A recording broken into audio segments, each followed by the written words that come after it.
Quando falamos em quantidade de horas de sono e qualidade de sono, não podemos deixar de falar na melatonina.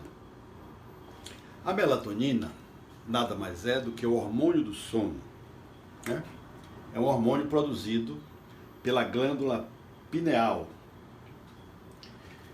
Ela fica na cabeça, no centro, logo abaixo da massa cefálica, nesse ponto azul aqui, ligeiramente acima da orelha e no mesmo nível da sobrancelha. A melatonina, na realidade, ela tem duas funções. Ela age como vasodilatadora, aumentando o diâmetro dos vasos sanguíneos e das artérias, melhorando assim a circulação sanguínea, baixando a pressão arterial, né? E induzindo o sono, né? Então são essas duas vertentes que ela atua.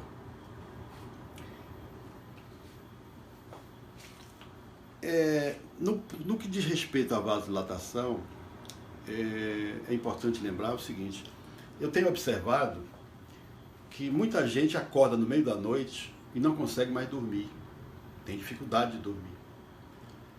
E uma das razões, ou a razão principal, diria, é hipertensão noturna, né?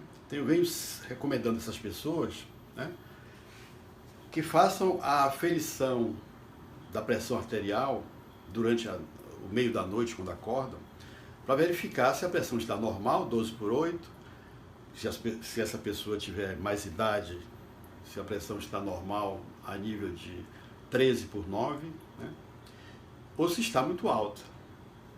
Então, se tiver 15, 16, então a pessoa não vai realmente conseguir mais dormir, porque ela está agitada, né? Então essa pressão tem que ser reduzida para que a pessoa relaxe, né? Então isso é muito comum e é um ponto que não é pego, é um ponto cego, porque durante o dia a pessoa está com a pressão normal e durante a noite tem o problema da hipertensão noturna, né?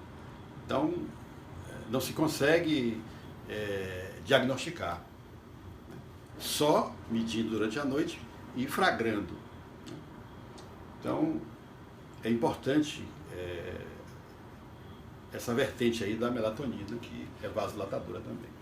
Bom, as crianças dormem em média 11 a 12 horas por dia, né?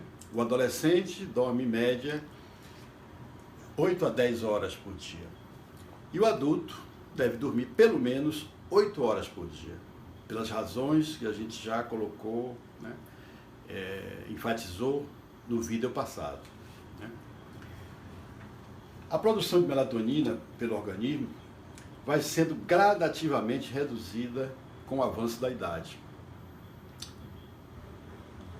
A gente observa que as pessoas mais idosas, né, já têm dificuldade de produção, vai sendo reduzida com o aumento da idade, a produção e absorção de vitaminas e sais minerais. Da mesma forma, os hormônios também são reduzidos. Então precisam ser suplementados.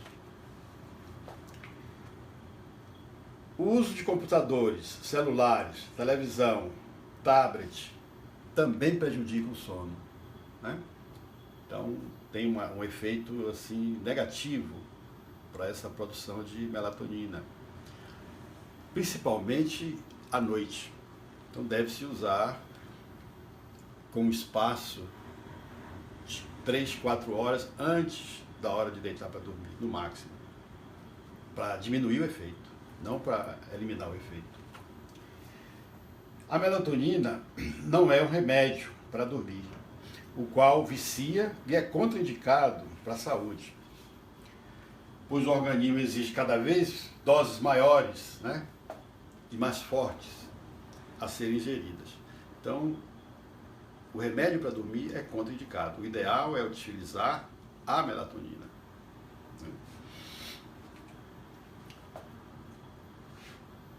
Então, como é que a coisa deve ser feita?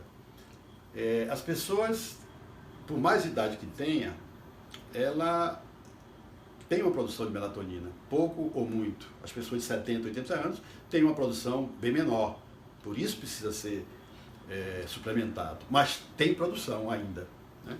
Então ela deve dormir inicialmente com a produção natural do corpo, né?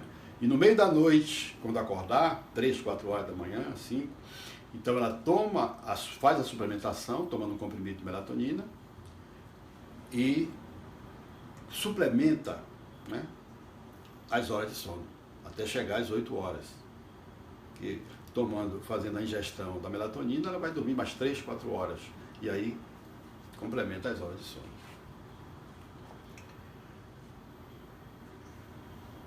Bom, esses equipamentos de tecnologia, né, eles trazem dificuldade para o sono inicial, né, dificuldade para manter o sono e ter um descanso de qualidade durante toda a noite. A melatonina pode ser ingerida de 5 formas, né, porque cada organismo tem uma necessidade quantitativa para complementar as horas de sono.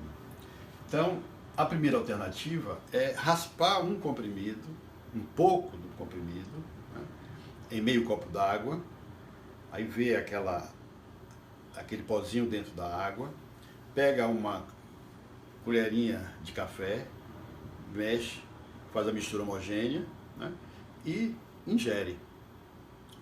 3 minutinhos depois, começa a abrir a boca, é sinal que o sono retornou e volta para dormir, né?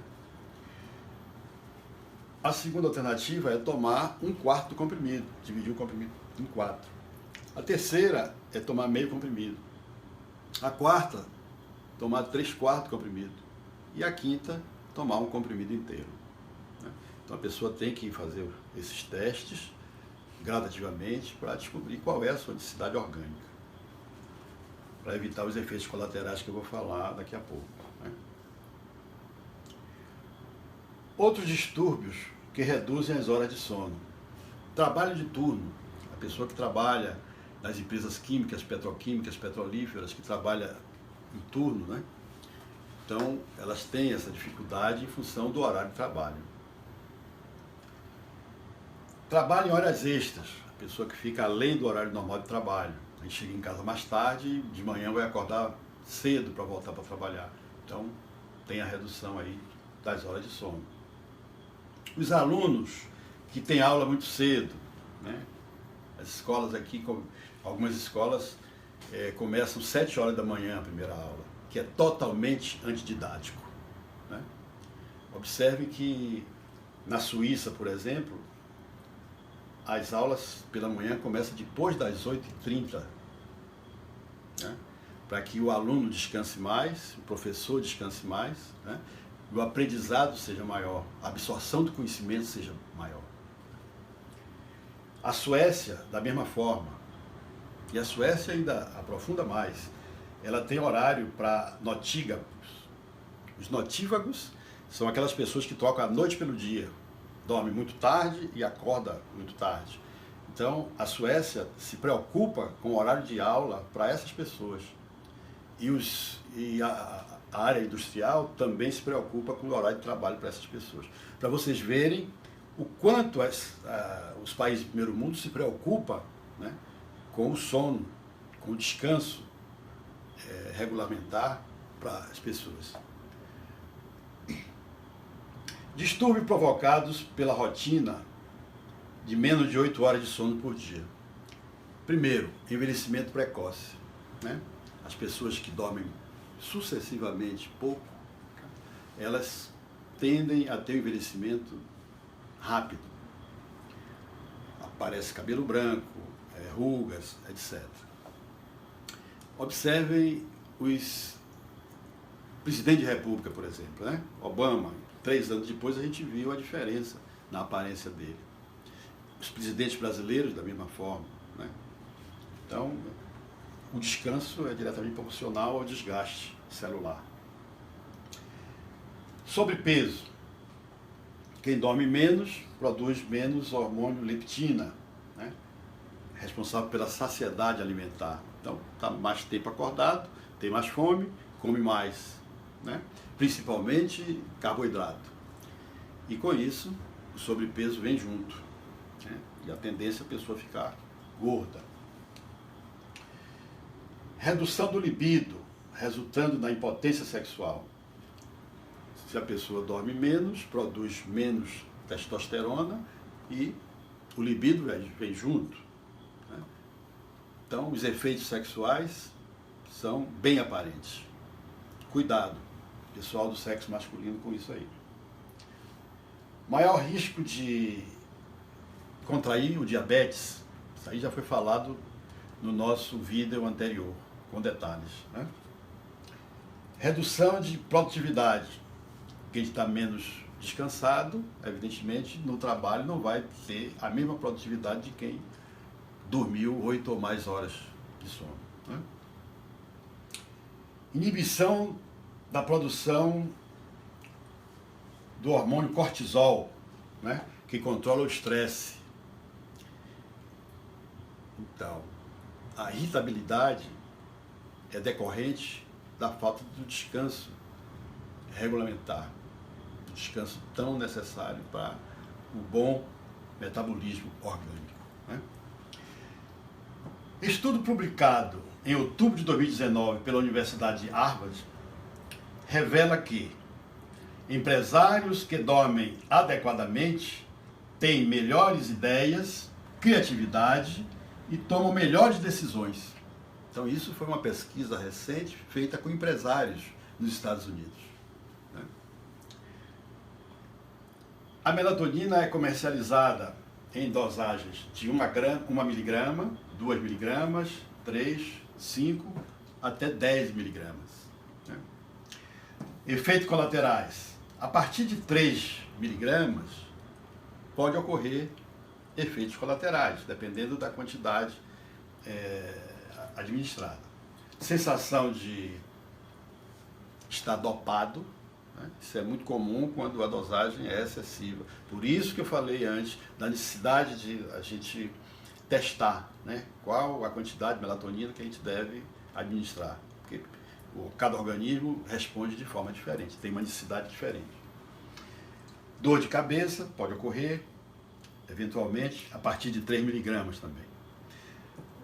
Sono fragmentado, quer dizer, acorda, volta, 1 hora, 2 horas depois acorda, volta. Claro que isso tem a ver também com a questão da próstata, né?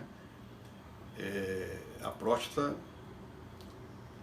pode provocar essa várias vezes de ida ao banheiro, né?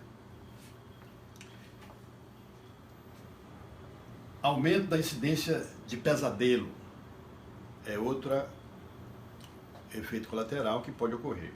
E sonolência durante o dia. Tudo isso em função da quantidade exagerada da dosagem. Bom, a melatonina, ela é vendida em comprimidos, a maioria delas, né?